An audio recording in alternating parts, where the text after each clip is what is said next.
I know self-publishing's not for everyone. Nothing is. But if you've considered self-publishing for even a minute, listen up, because I'm betting I know what's holding you back from exploring it further or getting started. Number one, you think the self-publishing process is a lot harder than it actually is. And number two, you're understandably afraid of doing it, air quote, wrong. So I've created a new free resource for you. It's called the Self-Publishing Starter Kit, and you can get instant access to it by clicking the link in the show notes or visiting publishaprofitablebook.com/self-publishing101.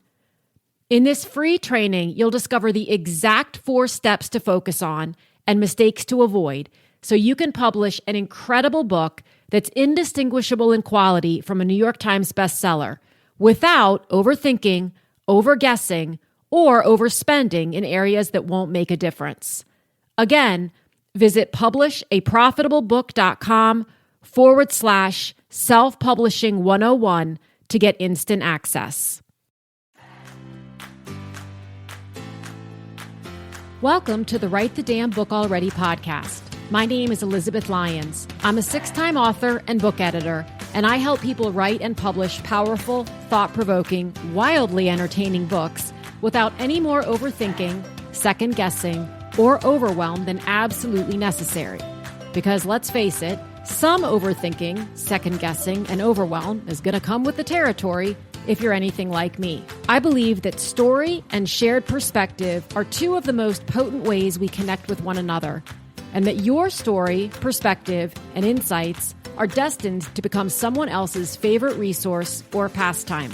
For more book writing and publishing tips and solutions, and plenty of free and low-cost resources, visit publishaprofitablebook.com. And for recommendations of fabulous books you've possibly never heard of, book writing inspiration, and the occasional meme so relatable you'll wonder if it was created with you in mind, follow me on Instagram at Elizabeth Lyons Author.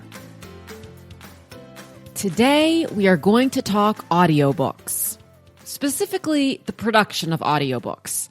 What I've noticed over the years is that many times authors want an audiobook. Well, they just want an audiobook. And it's one of the first questions that they ask after they ask questions about producing the paperback or the hardback. In other words, the print book. It's like, when can I get an audiobook created? How do I get an audio? What do you know about audiobooks? And then we talk about, well, does the audiobook have to come out at the same time? And the answer is no.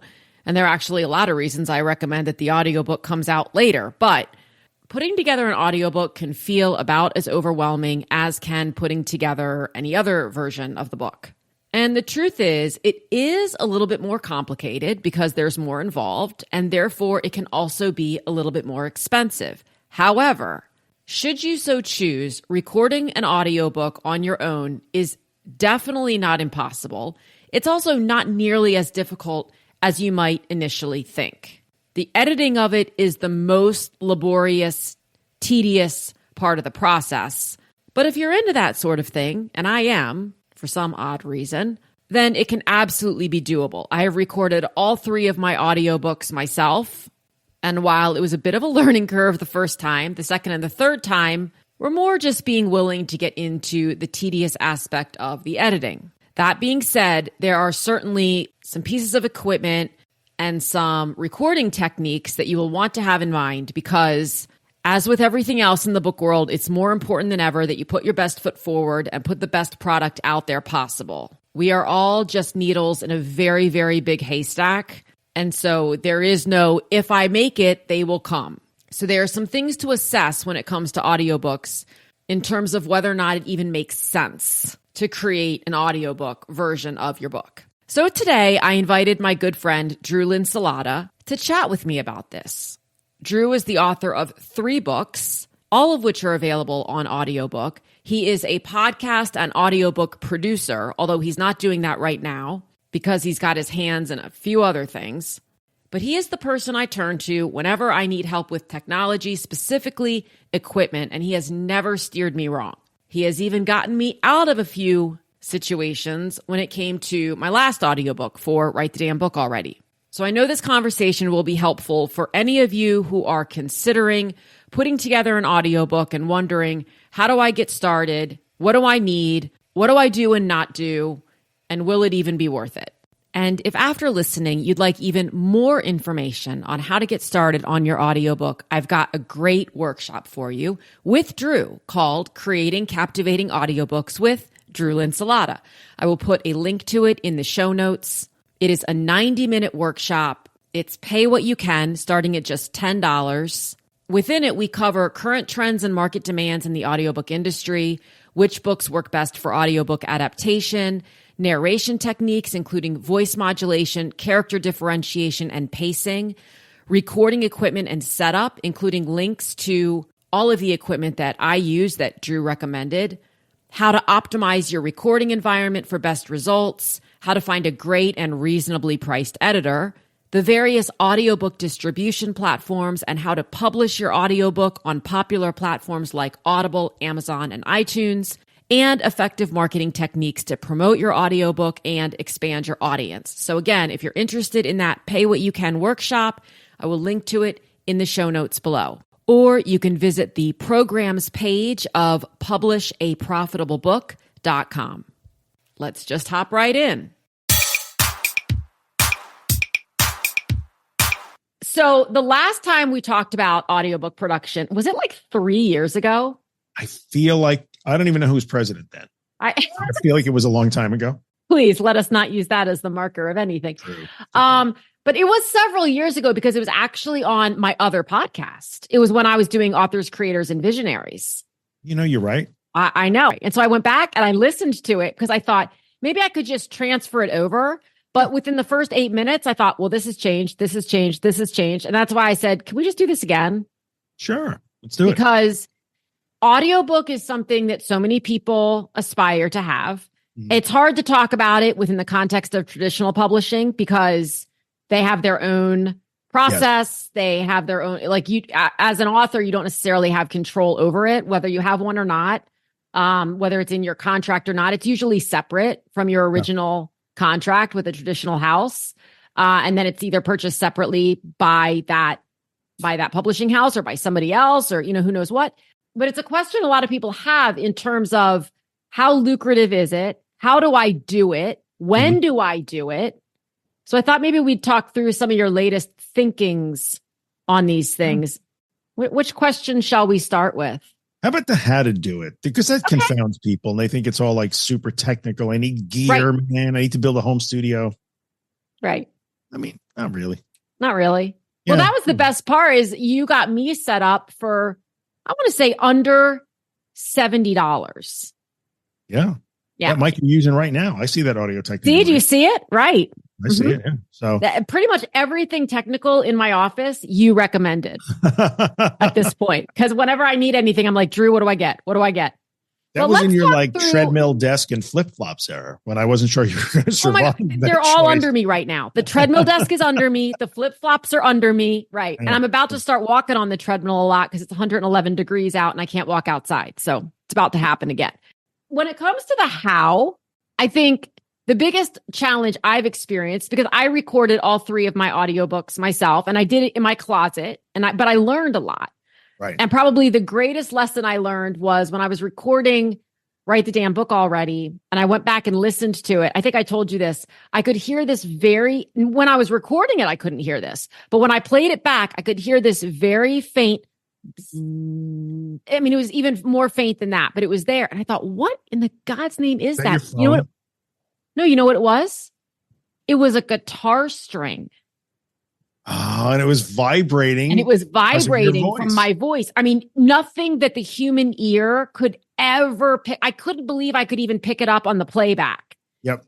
But thankfully, I was editing one chapter at a time. If I had recorded the whole book, Drew, and I think I would have scrapped the whole project. I don't know what I would have done. Well, I'll if that happens, and it can happen to people, it can happen to the best of us. Sometimes then you might have to spend a couple of bucks, find yourself a decent audio editor, and that person could probably take that. If it's a consistent sound, yeah, like I would have been able to take that out for you. If you were really like in like for the shower curtain rod on a belt, we could have fixed it. But that's so interesting that your voice triggered the guitar string. I thought that was crazy. So you know what I did? I laid a towel on top of the guitar strings Right. and off we went. But that is, a lot of people do have this. If you can find a studio and you want to have that experience, I actually talked to several people who say, I want that experience. I want to sit in a studio and have the headphones on. I don't, because I'm claustrophobic and it gets really hot in there because you can't have a fan running typically or anything like that. So it gets a little warm. But if you want to do that, fine. There's an expense associated with that. Obviously, you've got to find it. But if you want to do it on your own, what are some of your bigger tips in terms of where do you want to start with the how? What is the Let's start with let's start with gear, because everybody freaks out over gear. Right? So Liz is talking into literally like a $60 mic right now. You could record an audiobook on that mic. $59. I recorded an audiobook on this mic. Yeah, it would be I record my podcast on this mic as I'm doing right now. Yeah, exactly. Microphone tip. You can go out and buy $1,000 mic if you want. You don't have if that makes you happy, then go for it. A Shure mic or a Rode mic or whatever. No problem. All you need is a dynamic mic. Do not get a condenser mic. So those of you who love your Blue Yeti microphones, I'm sorry to break you the bad news, but do not use that, because that picks up like when the neighbor's dog burps in the yard next to it, you're going to hear it. And it's got that boomy echoing thing. And heaven forbid, like you hit your desk and the microphone is like. Let's take a quick break. I want to take a super quick break to ask you, have you ever wondered where authors get great professional mock-ups of their books without spending hours on Photoshop or hiring a designer? In less than 10 seconds, Mockup Shots puts your book into over 1,200 amazing settings. And now, for a limited time, they are including their exclusive video mockup system. Mockup Shots is what I've used for years to create 3D mockups of my own book covers and my author's book covers, as well as professional attention-grabbing images that are great for social media. No technical know-how required. Mockup Shots usually costs over $200, but I have a special offer for you. It's faster, has more features, more images, and is getting better every day. They're celebrating this new and improved Mockup Shots by offering a 60% discount on lifetime access with lifetime updates. It's a great way to get an unheard of price on a product that will get eyes on your book, increased sales, and that you will end up using all the time. You can get this limited time offer with the link in the show notes. And now back to regularly scheduled programming. But don't so many people record their podcast on a Blue Yeti? Yeah, and I think, listen, I ain't taking anything away from Blue. No, but is it different? But it's different. It's a condenser mic. It's meant to be very forgiving. I don't mean is the microphone different. I mean, is the podcast and an audiobook? Is there a... No, I mean, I can tell when somebody's using a condenser mic on their podcast. I don't like it. Okay. Yeah, because it's echoey. It's thinner. It's not the same. There are very expensive condenser mics. Don't get me wrong. And they sound great. But when you buy a Blue Yeti or a condenser microphone, you could tell the difference. And for an audiobook, a podcast is one thing. An audiobook, a person is usually listening intently. They probably have earbuds on, or they're in a car with speakers all around them. If your audio is thin and tinny and echoey, they will not like that. Even if it's a great book, you don't want to give a person a reason to hate your book just because the way it sounds. That's silly. I also think people are a little more forgiving, not a ton, but a little bit when it comes to podcasts. Yes. Right. Because they know it's conversational. And sometimes there are people who do their podcast from the backseat of a cab. I don't know why they do that, but sometimes they do. Right. It's just part of their thing.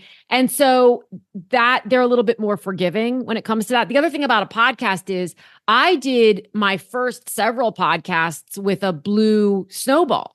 Yeah, okay. And I didn't think it was the end of the world, but then you talked me into getting this one. And now I'm like, oh my gosh, now I'm not going to go back and re-record all those obviously episodes. They're fine. They do their, but now that I have this, you can kind of keep going with a good piece of equipment. Whereas if you record your audiobook with a poor piece of equipment, you don't have the opportunity to switch that up. And also to your point, people are listening intently and they do expect, I think, a higher quality sound from an audiobook than perhaps they might from a podcast.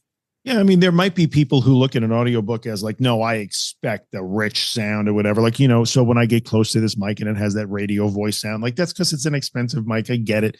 But that's what people expect from an audiobook. But more than that, they don't even know it. But listening fatigue is a thing.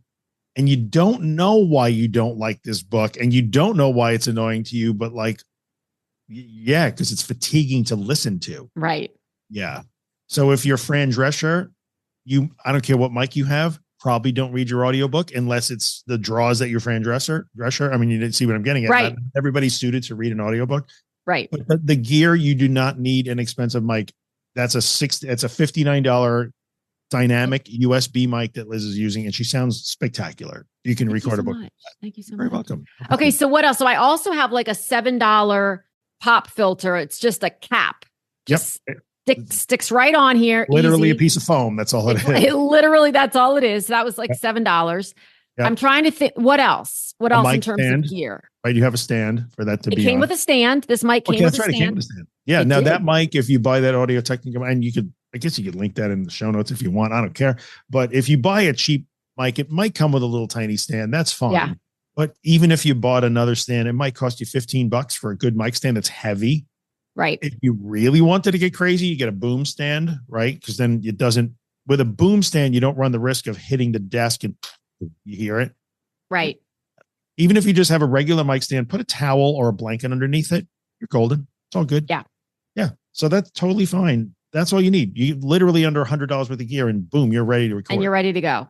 Yeah. Right. The USB plugs into your Mac or your PC. You're good.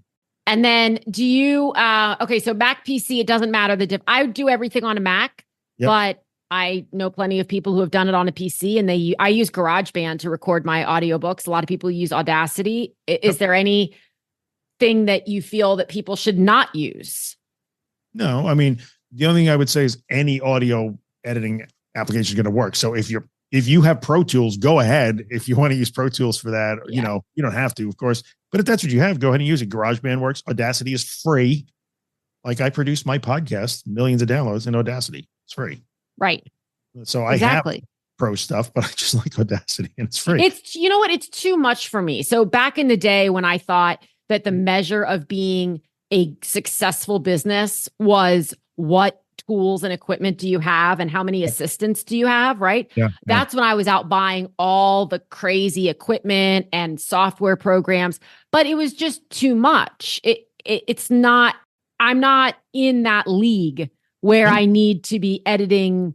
I don't even know how to fill that blank in because I'm not even sure what you would need Pro Tools. I'm not a professional producer, music producer, as much as I like to pretend I am in my sleeping hours or whatever. Play one on TV. Right, play one on TV. Yeah, I mean, it's fine. If you have access to that stuff, you have Adobe Audition or Pro Tools, okay, go ahead, use it. But nobody needs to go out and spend $500 or $1,000 or even $100 on software to edit audiobook. You don't have to. Audacity is free.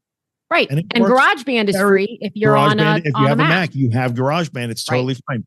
People will ask, can I record on my iPad? Yeah, there's GarageBand on iPads. There are people who will record their podcasts and stuff on their iPads. You can. My eyes just went like, no. I mean, there's no reason why you can. It's just, I guess the way you could. So one of the things that I recommend for reading, how did you set your books up for reading them while you were recording? I typically did it off an iPad. Yeah. Which a lot of people will do. I did it.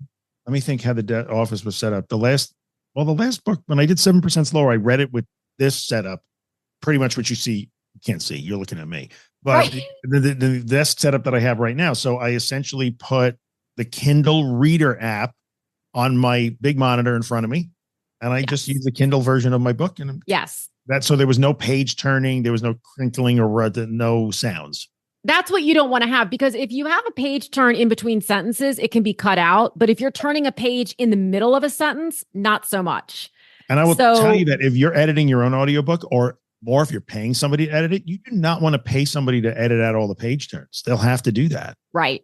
That's 400 page turns. That's a lot. Yeah. So how do you, when you were editing audiobooks, how do you do the clap method? What do you recommend for people? And I have a question about the clap method. So people know what I'm talking about. Lots of times, if you make an error or you make a mistake, your audio producer might say, just clap a couple times, because it creates a rise in the in the audio file where the producer or the editor goes, oh, there's an issue there we need to fix. Do you listen all the way through anyway, or did you only go and look for the blips? So that became an experience thing for me. I learned how to edit audiobooks because I did my own audiobook to begin with, right? So I was doing the clap thing because some dude on YouTube taught me that. And I'm like, cool, let's do that. I didn't do it. I think I was doing finger snaps. So I wasn't finger snapping. And as it turns out, just the way my voice is and the mic I was using at the time, the finger snap wasn't as apparent in the waveform. And I wasn't as experienced reading waveforms. Now when I edit my podcast, I can see where I got to edit when I look at a waveform. But I've been doing it now for a long time. Yeah. So the clap thing is good. But what you really have to do if you're going to clap, whether you're editing yourself or giving it to an editor, is if you make a mistake, if I fumble, stop for a second, then clap, whistle, snap, and stop for another second or two. You got to leave that space. And then it's like a huge beacon for your editor. Easy to see. Yes. If there's a blank spot and a big whoop in the middle of it, that's a mistake. I'm going to get it. Let's take a quick break. Is starting a podcast on your wish list or your to-do list? If so, check out my podcast starter pack. It's 35% off right now with code PODCAST35. This straightforward, no-fluff guide enables you to start your author podcast in just a few days by providing you with everything you need to get that podcast launched without overwhelm or overthinking. This mini course covers effective episode planning strategies for newbies and experienced interviewers alike, exactly what recording equipment you need. You'll get the links to all of the equipment I use, surefire and slightly unorthodox tips for finding and approaching potential guests, 5 creative ways to keep your podcast interesting, my simple podcast editing tips, no outsourcing required, and creative ways to monetize your podcast even when you have an audience of 3. You'll also get my podcast intro and outro templates, email templates for guests, show notes templates, customizable show graphics, and my printable podcast planner. Again, the code for 35% off is podcast35. Visit publishaprofitablebook.com/podcast101 to get started. Link is also in the episode notes. And now back to the episode. Well, I found that when I was recording my stuff, I speak quickly. I mean, as a general rule. And I had to speak at an uncomfortably slow rate while I was recording my audiobook, because my rule of thumb was if I'm tripping over my own words, I'm going too fast. Yeah. And lots of times people fear I'm going too slowly. You know, the listener can speed it up. They can put it up to 1.5 or 2.0 or times the speed, but slowing it down makes you sound like right? No one's listening to that. When I was editing people's audiobooks, when I would coach them in the beginning, I would say, give me like 10 minutes, record a little bit of chapter 1, or I don't care what part of the book you do. Send me the file first. Do not record 6 hours. And I would be able to listen to it. And there were times when I had to teach somebody, you're going to have to re-record, slow down, slow down. Right. Or I could tell that somebody was trying to just put on their narrator voice, but that wasn't their voice. So it would fall apart after minutes. I'm like, don't do that. Just be you. And that would be a good way to do it. If you have somebody editing for you, give them a sample so that they can help you with like slow down, speed up. That's too noisy. In one instance I can hear the road outside your house. I'm like, oh, wait, how do you hear that? Well, are you editing with headphones on? No. Then you can't hear what the audience hears. You got to put headphones. That's why I have these big old cans on my head. Absolutely. So that's a tip to record with headphones on so that you can hear what you're saying. And remember that the sounds that you've acclimated to, this person just didn't even hear the road anymore because she lives there. I heard the road. That's also the difference, I think, between a podcast and an audio. That would be fine. Because the podcast, who cares? Like I record my podcast in the middle of the day, obviously. And if I'm in a flight path for the Air Force Base. So if there's an F-18 or an F-4, one of the Fs flying above me, then you can hear it. And sometimes we will stop, but other times we don't. And you don't even really pick it up. But with that audiobook, if a bird chirped 3 blocks away, it picked it up. And the issue there is some people won't care. I mean, if I'm listening Right. to an audiobook and a bird chirps, I don't give a crap. But some people really care. Really If you care. go on Audible and look at reviews of audiobooks, you will be surprised at the number of people that will pick on the performance. And it was noisy. I heard a dog in chapter 6 once. And so Audible set the stage. First of all, Audible is right. We should have quality audiobooks. There's nothing wrong with that. But Audible also set the stage for, oh, you bought an audiobook for me? You don't like it 6 months later? Here's your money back. So they were trying so hard, since they had such a crazy liberal. And if you're an audiobook author on Audible, you know that thing. Hey, what happened? What did you deduct from my check, ACX? Oh, that was returns. Those people bought those books 6 months ago. Right.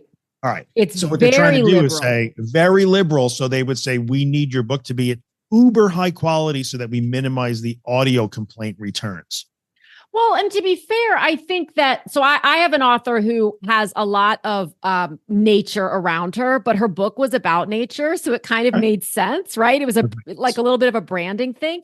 Yep. Beyond that, it kind of screams you didn't do this at the right level. And again, that doesn't mean you have to hire all the things and build yourself a sound booth, but let's all put our best foot forward, because the market is so saturated, whether it's ebooks, paperback, hardback, audio, it doesn't matter, that you just don't want to give yourself any reason for someone to not take you seriously or take your book seriously. Right. Yeah. Why give them a reason to complain about it? Right.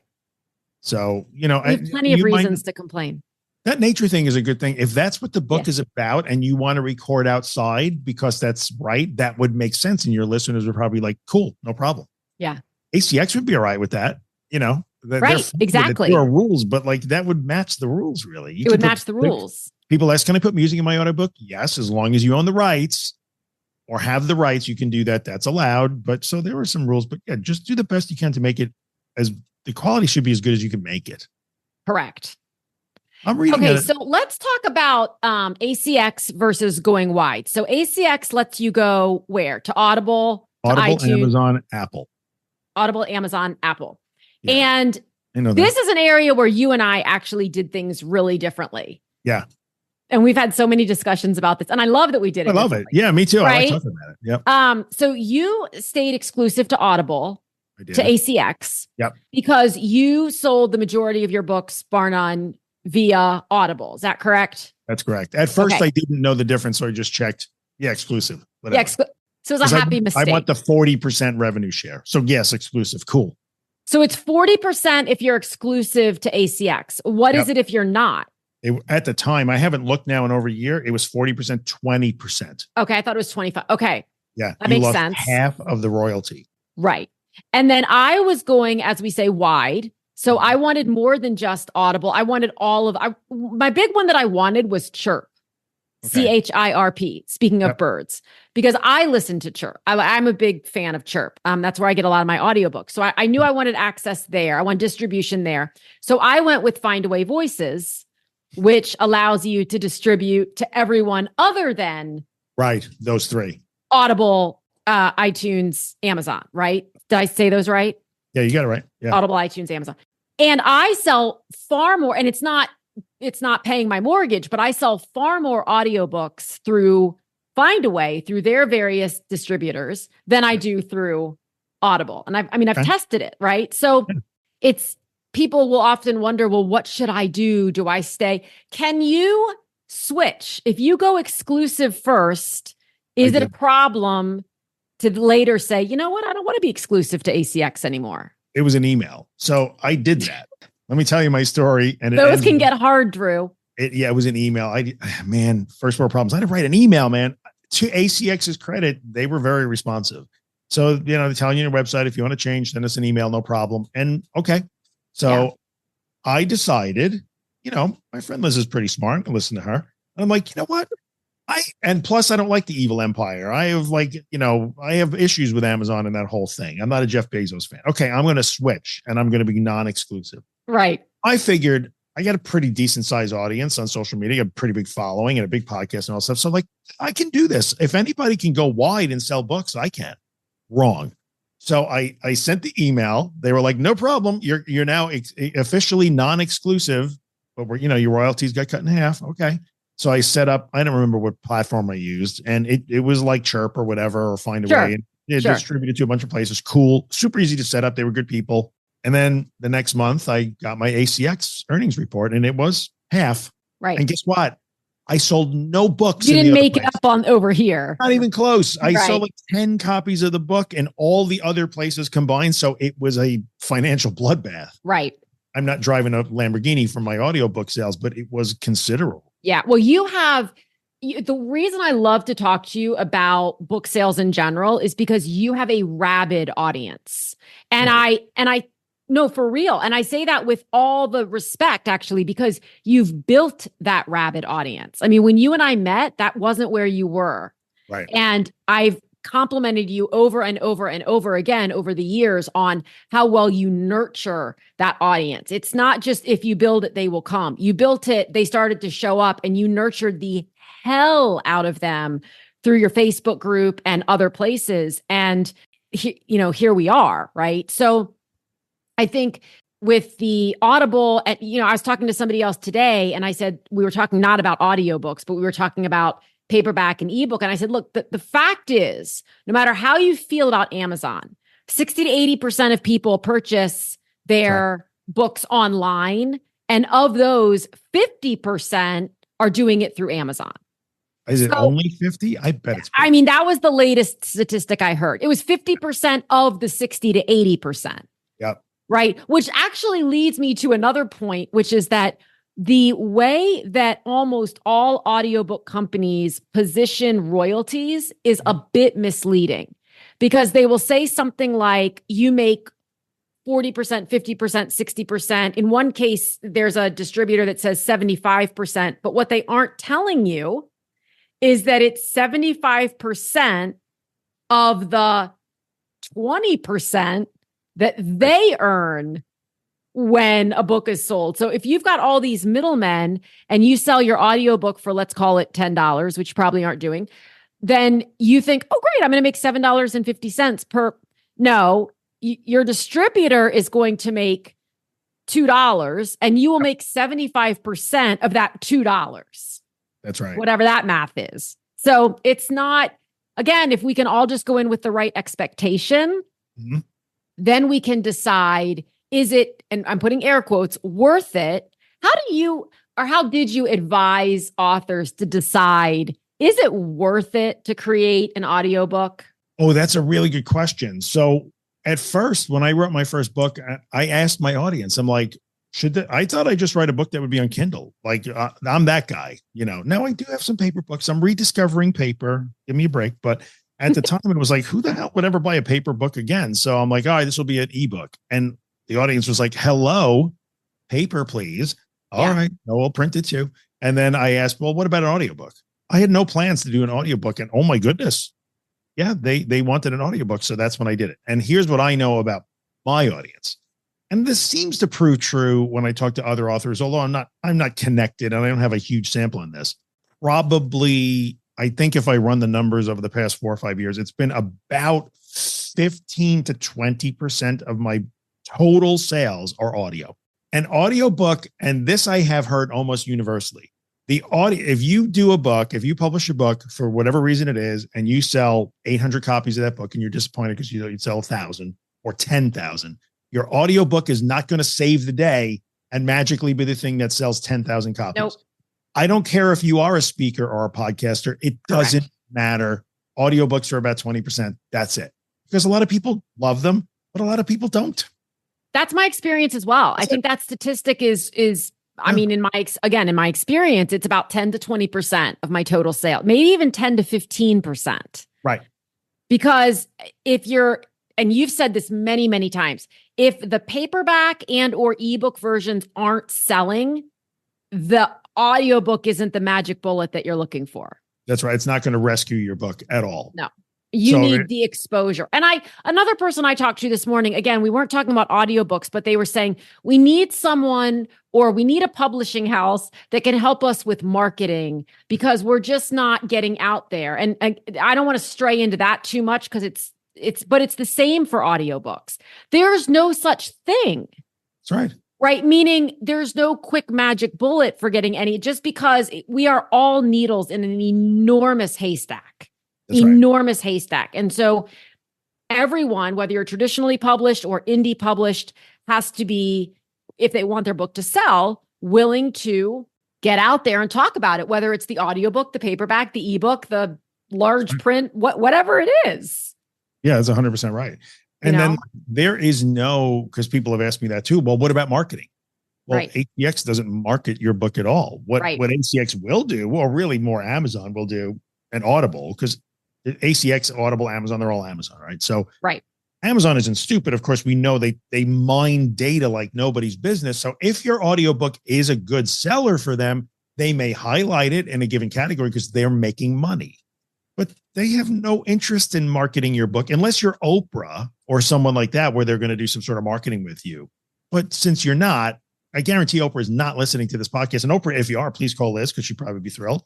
But nobody's marketing your audiobook for you. But, the other thing is that now that Amazon is its own publishing company, right?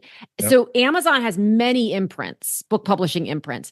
And I've talked to several authors who are published with Amazon, and they actually have had really, really good experiences so far. That doesn't mean that nobody will ever, there's always going to be somebody, but so far from whom they are getting the marketing. That is part of the allure of going with an Amazon imprint because they can do that. Understandably, it's in their best interest. Super interesting. That's exactly right. That's exactly right. So, okay, if you're one of our imprints, we'll feature that book. They do it in the Kindle, like the first reads, a book of the month, or whatever they call it. There's the first reads for Prime subscribers. They do all kinds of things.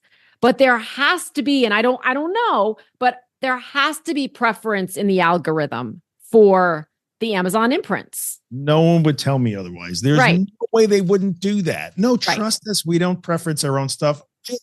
I bet they'd admit, of course if they were, I would be like, of course we preference our own stuff. We own the whole shebang. Too bad. Start your own Amazon and compete. Exactly. Yeah, I get it. See, I didn't know that. I didn't know they had their own publishing. Okay. Wow, I knew something today you didn't know. This is an exciting day for me. You know more about books than you've forgotten more about books than I'll ever know. I get that. It's just always changing. And I think the audiobook, I really like the experience of hearing an author, not fiction necessarily. Fiction, I like it when it's someone who's trained to narrate fiction. And what's been fun is talking to authors who have written fiction about their audiobook, because sometimes it is so jarring, Drew. They love the narrator as a human being, but they did not hear the dialogue that way in their head. Right. When they wrote the book. Yeah, that's true. But what's interesting, I have never produced a fiction audiobook, but everything I've ever heard about fiction audiobooks is that's performance. Correct. So the narration of a fiction audiobook is a performance. Correct. So you might be the greatest fiction author in the world, but if you are not a performer, you could run into some problems there. And you've got to be able to take on multiple personalities. That's right. And multiple genders and all of that in some cases. It's interesting. And when you go on Audible, and I don't listen to a lot of fiction audiobooks. In fact, I don't know if I've ever listened to an audiobook that's fiction, to be honest with you. But if you look at the reviews on Audible, the audio and performance quality reviews are very important in the fiction space. Yes. I'm being entertained. Tell me. It makes sense. Like radio drama, right? Well, yeah, it's no different from going to see a play or a movie. Exactly you want to be immersed. And if you're distracted by a bird chirping or a kid coughing or a dog barking, that's not in the scene. That's not, it distracts from your experience. It takes you out of your experience. That's true. But memoir and nonfiction, I like it when they can do it when the narrator's reading it, or when the author is the narrator, I should say. Yeah. Because it helps me get to know them. It helps me build a relationship with them in a way, in my mind. I think that's true, though. Yeah. But it's hard for some people to do it. Hey, you know what? If you're really nervous about it, we Yeah. have a mutual client that she was a bundle of nerves. And Yeah. all right, so she worked through it and she did a good job in the end. That's fine. Yep. But especially, I think if they already know your voice. So if you are on YouTube, you have a podcast, you're a speaker, whatever, they want to hear your voice. And if they don't, it's jarring to them. I think It is. there's a disconnect between what they're listening to and who it's coming from. No one else can read my books now. Right. That's just the way it is. You've locked yourself into that now. That's exactly right. When I write the next book I write, I have to narrate. You have to narrate it. They don't want to hear my words coming from somebody else. In Yeah. fact, I will even go far as to say this. If you're not sure you should read your audiobook, if people have seen you, even if you just do like Facebook Live and that sort of stuff, they already know what you look like and sound like. The best thing anyone ever said to me as an author is, when I read your books, I hear your voice in my head, not mine.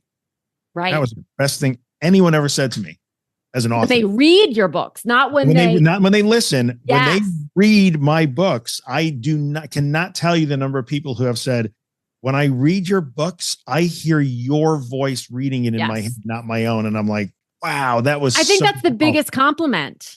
Huge. Well, it also tells me that you write in your voice. You write the way you speak. That's true. Which is a huge concern for many people because they're not yet comfortable fully putting themselves out there when they're writing their book. Right. And it's the easiest and hardest thing to do. It's the easiest thing to do because you're just being you. It's the hardest thing to do because you haven't yet learned to trust in that you. Yeah. Right. Yeah. What do you think are some of the biggest misconceptions people have about audiobooks? The marketing, the sales thing. Since I'm a podcaster or a speaker or a coach, my audiobook will sell way more than the print and the Kindle. Yeah. Wrong. That's not true. Some people's misconception about audiobooks I have found is that somehow they get marketed differently, or that Amazon or Audible will market for them. The pay structure is a bit. We talked about that already, but that's yeah. I know that if you wind up, and again, I haven't published an audiobook in a while now, but it used to be that when you go with ACX, you upload that book and then we'll tell you how much the book is, says ACX. Right. You don't get to decide how much the book costs. So that's another thing. People feel like, oh, well, it's fine because I'm going to price the book a little higher because, I'm a coach and a speaker, so people will pay more.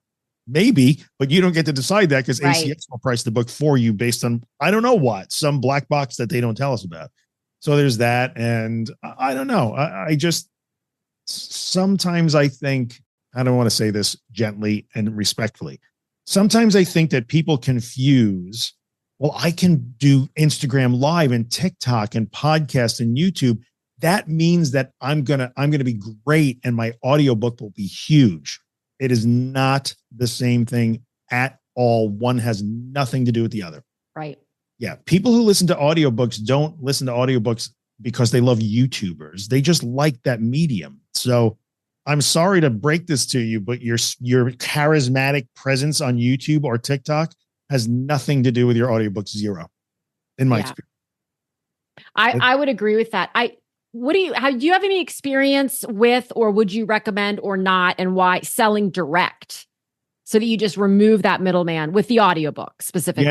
Yeah. Okay. So selling direct, I have no personal experience with, and here's why.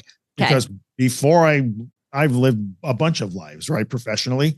And for 20 something years, I was in technology. The last thing I ever wanted to do when I shifted and went into mental health and started writing books, I did not want to get a single email that told me that they didn't know how to load the MP3 onto their. I don't want to know about it. Right. The beauty of going with some other platform is, and I've had people reach out to me like in the comments section on social media. I downloaded your book. I can't get it to play. I'm like, go to Audible. They have tech support. Yay. Best days of my life was saying I ain't tech support. So I have a little different experience on this one, which I love, of course. So I felt the same way about, I don't want to be responsible for the tech side of it. Right. Then what I decided to do just a few months ago, I don't know if you and I have even talked about this, but I had a I have a couple of workshops on my website. One is for starting a podcast, and the other, I can't remember what it is right now, but both of them lend themselves to the audiobook version of Enough, which is my fifth book.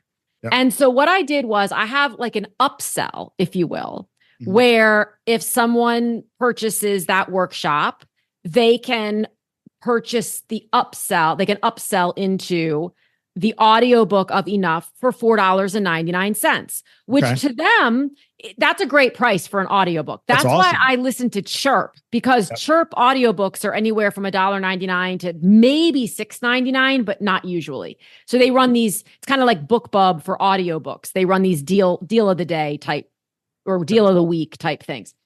So they're paying $4.99, which is a very fair price for them. I'm making at least twice what I would be making were the book to sell via ACX or Findaway Voices. And what I do is I have a very clear set of, and I haven't yet, knock on wood, but so far no one has said, I can't get this thing to work. How do we do this? How do we do this? Because it's one long MP3 file. Yeah. So it's not broken down into chapters the way some audiobooks are, but no one take this as an opportunity to email me and complain about it now, please. Yep. But that was a way that I tried. tried to do it. And there are other services that are coming out now that take I can't think of any off the top of my head, but I think there was one at one point. I'll have to see if they're still around. And if they are, I'll put them in the show notes, but they were called Awe Sound. That was the platform I used. They were really good because they would do support for you. They had great customer service. Your profit margin was way up there. They took just a tiny percent, really. Yeah, they were good. And like I said, the support was there. So that was a great way. The thing was, I think that in our brains, we think if I'm available on Amazon, if I'm available in all these places, people will find me. If I just have it on my website, people won't find me. And the misconception is that no matter where you are, people have to find you. That's true, because they're not just it's not just showing up on Amazon. No, it's not. Yeah. I mean, you may get a little help from like the also bots, or if you like this, you might like this, and those sorts of things. But by and large, I mean, I discover, Drew, a new author every single day. And more often than not, somebody will say, you haven't heard of her? Like, she's written 15 bestseller. I think, well, didn't know. Sorry. And that's how I'm finding out. I'm not out surfing Amazon or anything to find these things. So it's like, create the connections. Have you found any good ways, or more successful than not ways, audiobooks specifically, but to market it on your end? Not really, other than, I mean, I do a terrible job marketing books anyway. What do I do to market my audiobooks? The only thing that I give away chapter 1, right? So that I do. Like, okay, if you pop on the website and you want, here's the deal with the book. If you want to listen to chapter 1, just put in your email address. I'm going to email you a link to download an MP3. Yeah. Don't ask me how to load it if you don't know, but you can have that. And that's fine. So that seems to work out okay. Honestly, Liz, I can't answer that question. I don't do anything to specifically market audio. Okay. Here's the book. It's in 3 different formats. Pick the one you like. Go get it. So, well, and you're really kind of I talk about outliers a bit, because people will say, well, how do I make I just want to make the passive income. How do I just get book sales coming in? And I say, there are people, and you're one who I know, I am, where you just have built, but to be fair to you, you built that on the front end. You're just realizing it on the back end, but you don't have to talk a lot. You know, my first book, which is now also my fourth, because it was, redone and retitled, Holy Shit, I'm Having Twins. I don't market that, and it sells every single day. Yeah. But I'm not the type of person, and nor are you, where either one of us would come out to an audience and say, all you have to do is write a book and have a clear audience and it's just going to sell, because I have 4 or 5 other books that prove that that's not true. That's exactly right. I think the way I would probably speak to that now, in the subject area that I'm in, from the very first day that I started being active in that subject area, turned on a mic, started podcasting in 2014, I am offering help with a very specific problem. And so that makes it a little bit easier for me, for sure. I'm almost cheating in a way. So, but it is true. You're right. Okay. So if you really want to know how to do that, how about spend 8 years freely giving of yourself to help people solve a problem? That's how I did it. So people say all the time, like, do you still sell books? Yeah. My Amazon royalties and stuff, they stay the same. They don't ever really go down. And I never talk about my books. No, it's not because I'm an awesome author or because I guess I'm helpful. I just try to be helpful every day. You know Sam Garcia, right? Yeah. I think on like a thing we did together. She was and she was I think she was gonna reach out to you for her audiobook at one point, and then you were super busy with audiobooks and whatnot, and so I think she ended up doing it herself, if I'm not mistaken. She's the one, by the way, who has the birds sounds, chirping. Right? I remember she was super nice. Because she's in Hawaii and she lives on this vast farm. Her husband is a sustainable farmer, and there's no way to get away from the birds. Yep. And so it just worked. It really just worked. Did she do it with the bird sounds? That's yes. Cool. I love it. Okay. Yes, she did. But one of the things I love about Sam, and there are many things, her integrity is so high that we did a podcast right after her book came out. She sold over 4,000 copies in the first, 30 hours that her book was out. Yeah. And so the hook, if you will, that we had was how to sell 4,000 plus copies in the first 30 hours. And the answer was you spend 10 years building a relationship, because the woman for whom she is a business manager from an ad standpoint, she manages all of this person's ads. She had been building a relationship with this woman for 10 years, not for this moment. It just happened to all come together this way. But she was just putting her heart and soul into doing the best job possible. And now this woman was in such support of Sam that she said, I want to promote this thing for you. And her audience is hundreds and hundreds of thousands of people who, by the way, are the perfect audience for the book. Yeah. So that also helped as well. But Sam put in the work on way ahead of time for years and years and years. And it wasn't just that individual, it was others.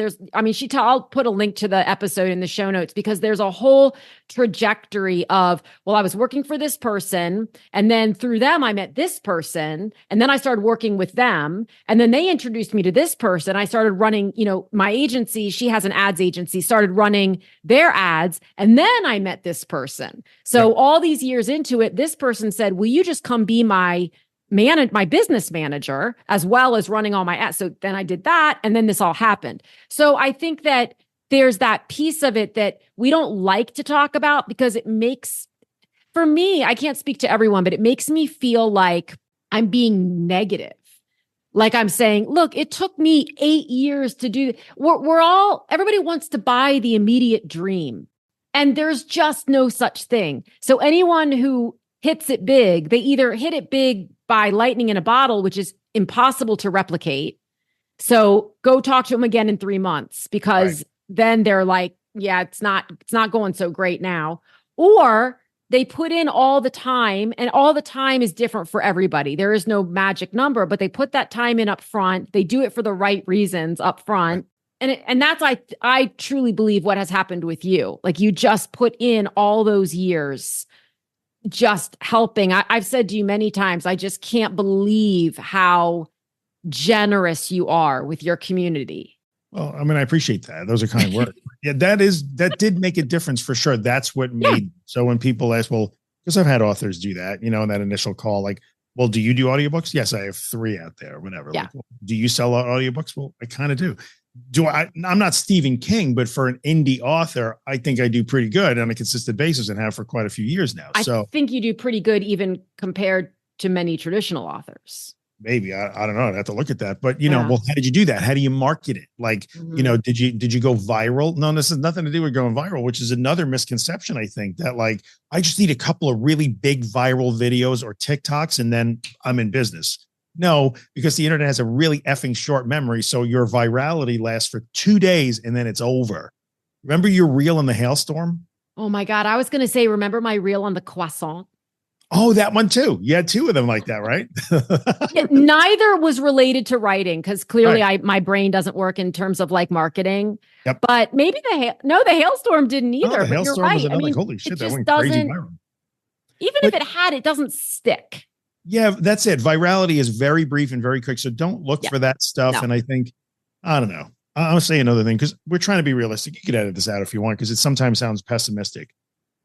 Part of what I have written and subsequently recorded as an audiobook is my story of, my struggle that I had to go through to get here, right? It is the least important of the books I've written. I give it away free and it doesn't outstrip the other books, right? So here's sometimes the bad news that I always have to break to people. There are a million books on Amazon right now that are inspiring stories of change and transformation. I'm not saying that your story isn't great. I hope you've lived an incredible story, but we have that book already.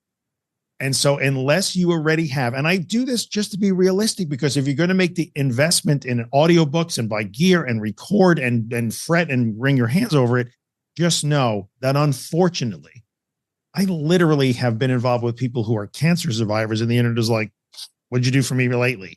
Oh, another cancer survivor. Like they can't even get excited over that story. So your compelling story is compelling to you. And that's fine if you want to tell it on audio and make that investment, but just please don't get disappointed if it's only compelling to you and 300 of your closest friends. Well, and I think 300, I have three. I thought you were going to say three. And I was going to say, yeah, that sounds about right. I think too, when you're doing it with the right expectations set, when you haven't bought into this idea that, oh my gosh, I'm going to launch whatever it is. I don't even care. But in this space, we talk about books and it's going to make me a millionaire by next week. And I'm going to be able to go off onto an island. If you can come at it from the place of, I want to do this because I want to contribute. And I believe that my experience can impact someone else. And I believe that the people whom it can impact would enjoy listening to it as well as possibly reading it. Then, oh my gosh, full force, go, right? Yeah. Because then you're just going to be happy with every sale. You're going to be happy with every email. You're not going to get to the end of the week and say, well, I expected 20 and I only got 14. Whereas the rest of us are going 14. It's also, it's 14 people who loved what that you shared. Yes. That's a great thing. I'm with you 100%. I'm not trying to tell anybody don't share your personal experience, but just be mindful of the fact that the experience itself, and this isn't just about audiobooks, about books too, I guess, accidentally, but my experience, the actual experience is the least important thing for a pretty big audience. Yes. First, they want to see how I'm helping them with their problem. Then sometimes they circle back and want to know, well, how'd you get there? Right. Nobody starts with, how'd you get there, Drew? Nobody cares. Right. I hate to say that, but that's true. Well, we're narcissistic by nature. I mean, I know that word is a little bit problematic, but we are focused on what will I get from this, whether it's entertainment or direction or guidance. Sure. That's what we want to know. We don't necessarily, and even if it's education. So when people say, I want to know how he made it through this, we're still looking to be educated. That's exactly right. We're not always, this is an overestimated thing too, inspired. Yeah. I might inspire some people, but like inspiration is vastly overrated. Like your audiobook. And what does that even mean? Yeah. And don't bet the ranch on the fact that your audiobook is going to inspire people. It might educate them and inspire them along the way. That's not a bad thing. Right. But it's a tale of inspiring and empowering. Like, okay, cool. But like people just want to be taught and they want to fix problems. Motivating, inspiring, and empowering are words that I try to steer people away from because they're so generic. It's like, well, what does that mean? Inspire you to what? Motivate you to what? That it looks different to everybody, and everybody's looking for something different. So let's like layer that down a little bit into what it actually is. So I think the end result here is if you're going to try and produce an audiobook, that audiobook, like the rest of the book that it's derived from, has to be super, I would say, listener centric. Yeah. What is this going to do for the listener? Correct. So you may have an inspiring story of transformation and change that led you to educate people and help people to solve a problem, but you got to lead with the problem solving And oh, by the way, this happened to me also. Here's how I know this. That's the secondary thing. Right. The Exactly story right. is peripheral. I believe in storytelling. You know that. I believe story is how everything transforms. But for me, I believe it's peripheral. It's not main, unless you're writing a memoir. And that's your full intention the whole way through is I'm just going to tell my story and then I'm going to let it be and have no attachment to the outcome. Yep. That's true. So, I mean, I think I kind of veered off course here in the audiobooks. No, that's okay.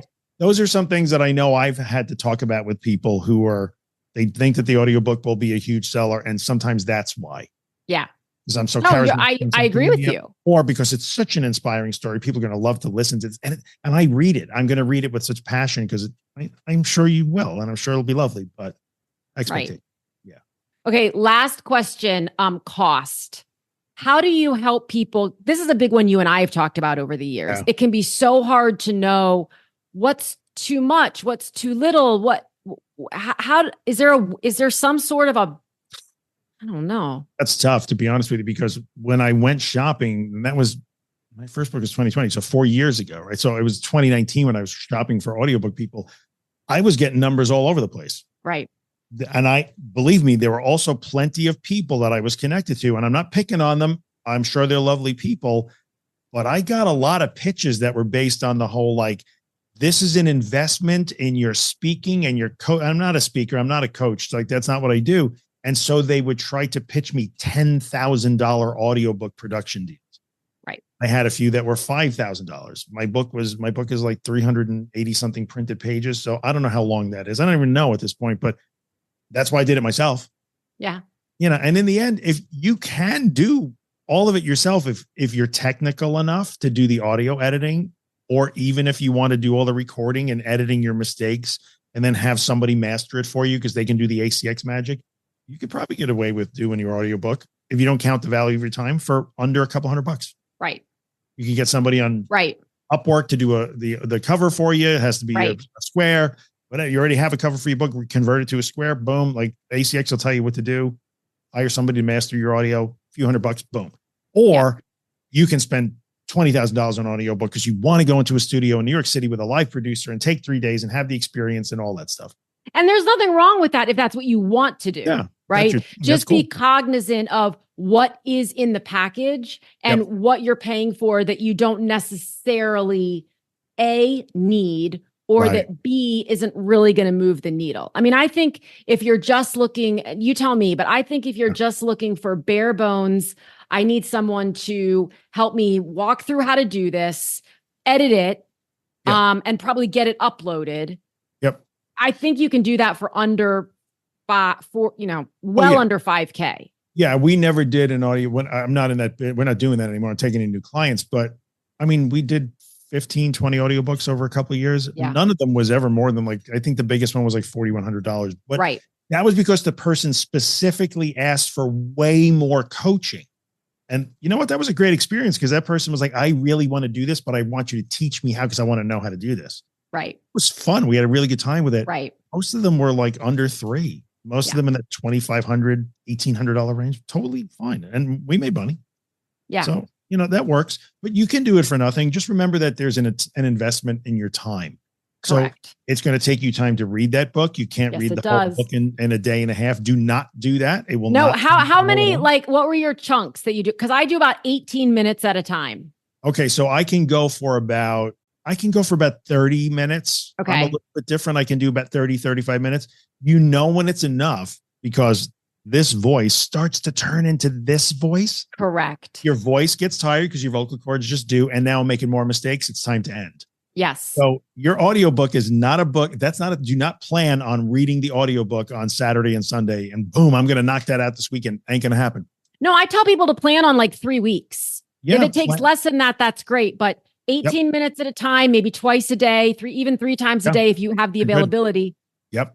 And if you're going to edit, so if you're on a super budget and you're going to try and learn Audacity or GarageBand and edit it yourself, and you're doing the clap method for yourself because you haven't learned punch and roll, I don't clap for myself anymore. I fix my errors on the fly because I know how. Right. But it can take you, if it takes you 3 weeks to edit, if a chapter takes 40 minutes to listen to, It's going to take you double that time to edit it. At least. At Yeah. least. So just know that it's tedious, boring, hard. And It's listening tedious. to yourself read is death. My first audiobook, I was literally like, I hate me by the end because I was clapping my errors. So I had to listen to my entire book. And I'm like, I could kill me now. No, I know. I feel the same way. Tedious It's very work. difficult to listen to myself and say the same thing over. And then you've got it. Oh, yeah. No. Nope. No. And at a minimum, you may, even if you do most of it yourself, you may have to go on like Upwork and find somebody you got to pay a couple of bucks for to master your files. If you fix the errors, we did that. That wasn't through you. That was through somebody else.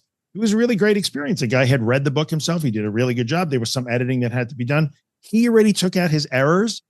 We just had to go and do make it meet the standards. It worked out. Correct. It was great. And he was happy. We were happy. And it works good. And it worked out. Specific audio standards. And if you don't understand the concept of noise floor or RMS, just get somebody. Or learn it. Do the mastering. Or learn it. Right. Or learn it. And invest a few days on YouTube to learn and read. And you can learn it. I learned it. I learned it. Oh.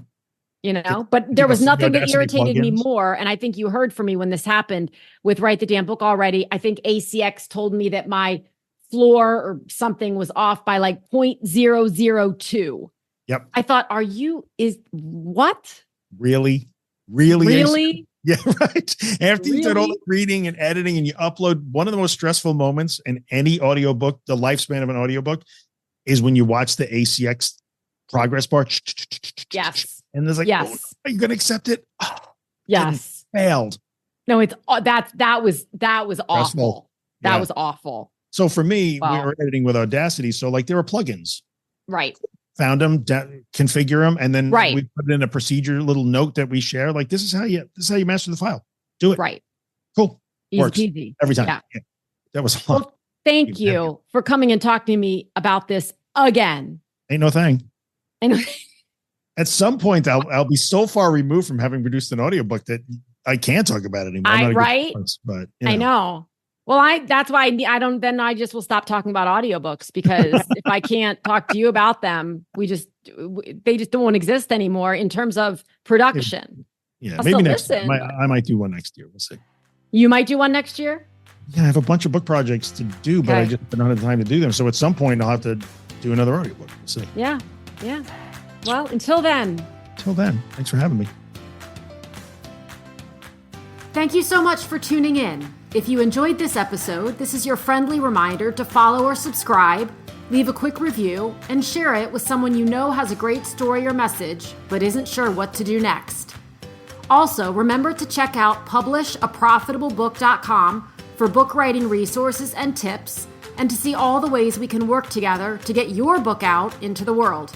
Again, thanks so much for listening, and I'll talk with you again soon.